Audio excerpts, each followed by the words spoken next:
I hear a lot of white people saying that in America, we have to preserve American white culture. And what the fuck is that? In 1776, when we signed the Declaration of Independence, there were 13 colonies and 2.5 million people. And 500,000 of them were enslaved people. Plus, we had the indigenous people that we took the land from. So let me tell you what that looks like. About 60% of the people in the country were British, 20% were Scottish Irish, and the rest were German, Dutch, French, Swedish, and so many more. Then you have Maryland with all their Catholics. Rhode Island had a ton of Baptists. There were a lot of Jewish people in port cities. We had Quakers, Presbyterian, Anglican, Congregationalists, and multiple denominations arguing constantly, plus multiple cultures all trying to live together. Of course, we had the British and the German and the French and the Spanish. Then we had the hundreds of indigenous nations that were already here, speaking hundreds of different languages. And then of the enslaved people, they didn't all come from the same place. Some from Gambia, some from Ghana, some from Congo, lots from the Caribbean. America was a melting pot of lots of different cultures, different languages, and different spiritual beliefs. We are stronger when we are diverse. So when someone says we have to preserve the white American culture,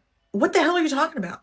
Are you talking about the British, the French, the Spanish, the indigenous people, ones from Congo? There's never been a single white culture in America. America was messy and diverse, complicated, and sometimes deeply unjust. But it was never culturally pure. And while we're not the first democracy in world history, ancient Athens had a part to play in that. We created one of the first modern constitutional republics built on the radical idea that power should not belong to one bloodline, one group of people, one church, one race. So diversity is not a threat to America.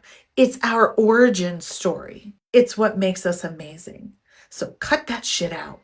I hear a lot of white people saying that in America,